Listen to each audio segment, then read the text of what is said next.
talak itu kan ada talak 1, talak 2, dan talak 3. Betul. Nah, yang dimaksud talak 1, talak 2, talak 3 itu tuh seperti apa sih kata-katanya, ucapannya Iya, tuh seperti benar. apa sih? Betul sekali nih, Bib. Orang banyak yang salah paham. Ustadz, saya udah menceraikan istri saya talak 3. Talak 1, 2, 3. Bukan begitu. Maksudnya kayak kita main game. Kita kalau main game nih, kan gagal nih. Masih ada kesempatan main lagi. Ya. Main lagi, begitu kita kalah lagi, kan kesempatan ketiga. 3 kali gagal baru game over. Oke. Nah, bercerai gitu, katakanlah sepasang suami istri ya. Kata suaminya, aku ceraikan kamu. Diurus ke pengadilan. Kata pengadilan, tek, kamu perempuan status cerai, talak 1. Oke. Iddah 3 bulan. Iya. Baru sebulan ngajakin rujuk. Rujuk lagi nih. Berubah tangga lagi. Dapat nikah 2 bulan, berantem lagi. Ya kan, ribut-ribut, aku ceraikan kamu. Oke, ke pengadilan lagi. Ya kan, talak 2. Ya kan, udah lama dia ribut lagi, aku ceraikan kamu. Udah 3 kali menceraikan namanya. Gitu. Jadi bukan artinya kamu saya ceraikan talak 3 langsung, bukan. Nggak ada berarti. Nggak ada. Kayak gitu. Jadi ya? talak 3 itu ditalak sekali, rujuk, talak lagi, rujuk lagi, talak lagi, udah 3 kali. Kalau udah 3 kali nggak bisa rujuk, kecuali ini perempuan nikah dengan laki-laki yang lain. Laki-lakinya juga nikah? Enggak, laki-laki enggak. Ente jangan ngarang-ngarang ya. Oh gitu. Kirain gitu. Bukan. Jadi ini perempuannya nikah dengan perempuan yang lain, laki-laki yang lain. Dia nikah lagi dengan laki-laki lain, berhubungan badan, bercerai secara normal, baru dia nikah dengan suami yang pertama. Itu baru boleh? Baru boleh. Oke, setelah talak 3 tapi itu kan? Iya, kalau udah talak 3, udah pernah cerai sekali, rujuk. Cerai sekali, rujuk. Cerai sekali, rujuk. Gitu. Kan ada orang, ada masalah dikit, berantem. Kata bininya, Bajai, manggil Bajai gitu. Udah bawa koper gitu kan. Gitu. Beribut dikit, Bajai. Gitu. Tukang Bajai udah nungguin depan rumahnya. Ini daerah Kemang nih pasti nih. Daerah Kemang nih ada Bajainya nih. Ribut dikit tuh bawa gembolan. Maksudnya gini, udahlah ada masalah itu. Maka Nabi Muhammad mengatakan begini, idza ghadiba ahadukum falyaskut. Kalau kamu lagi marah, mendingan diam.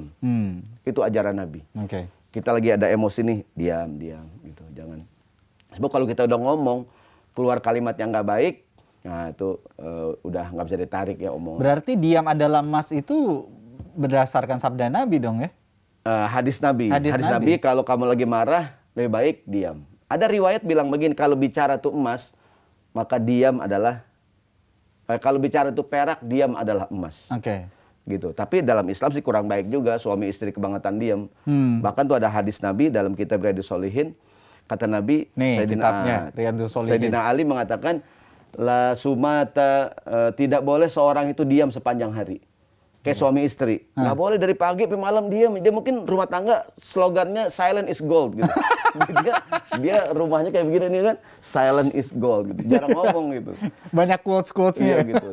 Maka dalam rumah tangga ngomong apa kayak ngomong, ngomongnya Neng, mendung ya Neng, iya Bang. Ini kue enak Neng, iya Bang, gitu kan.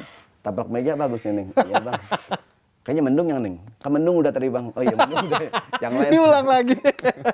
Jadi maksudnya ngomong, harus ngomong gitu. Iya, ada komunikasinya. Iya, kan ada mungkin suami istri yang memang itu dia prinsipnya sebelum nikah silent is gold gitu. Bahkan dalam kitab Al-Azkar Imam Nawawi, kalau makan tuh makan bagusnya ngomong. Sambil ngobrol. Ngobrol kan gini, ngomong itu kan ketika makan rumah tangga nih suami istri gitu kan, gimana kabar sekolah, gimana begini, kan hangat gitu. Ya kan, Nabi Muhammad dihidangkan makanan, Nabi berkomentar gitu. Kan ada orang tuh makan dia aja gitu, ya enggak? Kayak orang acara meninggal gitu maksudnya. Justru kalau makan tuh gitu, ya kan, makan tuh ngobrol, gimana kabarnya. Suasananya gitu. Happy gitu lah ya. Gitu. Justru kan ada orang yang tidak banyak bicara, justru banyak bicara dalam keadaan tertentu bagus. Nah mungkin suaminya itu takut kalau misalkan istrinya banyak bicara, akhirnya menguasai rumah tangga nih Ustaz. Nah hukumnya itu gimana sebenarnya? Kalau istri banyak mengambil alih urusan rumah tangga atau memimpin rumah tangga tuh gimana sih? Di Quran Allah mengatakan Bismillahirrahmanirrahim, Ar-rijalu qawwamuna 'alan nisa. Laki-laki itu pemimpin di rumah tangga. Pemimpin itu tanggung jawab. Dalam bahasa Arab ada 2 istilah, taklif dan tasyrif. Taklif beban. Tasyrif kemuliaan. Menjadi pemimpin dalam Islam adalah beban. Bukan kemuliaan. Kalau boleh milih enakan jadi yang dipimpin kan? Kan pemimpin berat. Suami harus kasih nafkah, nyiapin rumah, makan, minum, tempat tinggal, obat-obatan.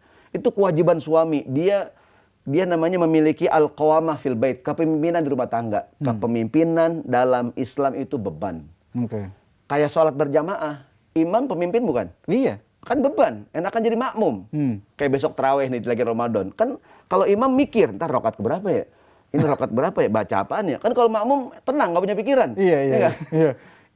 Imam nih mau buka puasa, makan banyak takut mules. Minum banyak takut pengen pipis. Jadi imam tuh beban. Oke. Ya, betul nggak nih? Nah, cuman enaknya imam kalau pas lebaran dapat kain sarung. Biasanya tuh. Gajah nongkrong. Biasanya. Gajah nongkrong. Tapi jadi pemimpin tuh berat. Maksud saya gini. Selama ini banyak laki-laki, suami merasa pemimpin di rumah tangga adalah tasyrif. Di rumah ini aku pemimpinnya. Dia merasa kepemimpinan sebagai sebuah kemuliaan. Bukan. Kepemimpinan itu adalah beban. Genteng bocor, siapa yang naik? Lakinya yang naik. Jangan, naik. Masa bininya yang naik? Gitu. Aneh istri yang naik. Jadi pemimpin itu beban. Nah, selama ini banyak orang laki, suami merasa jadi pemimpin itu adalah keren. Perempuan juga sama, padahal kepemimpinan itu beban. Maksud saya, di rumah tangga suami yang pemimpin. Apapun yang terjadi, istrinya, anak-anaknya taat kepada suaminya gitu.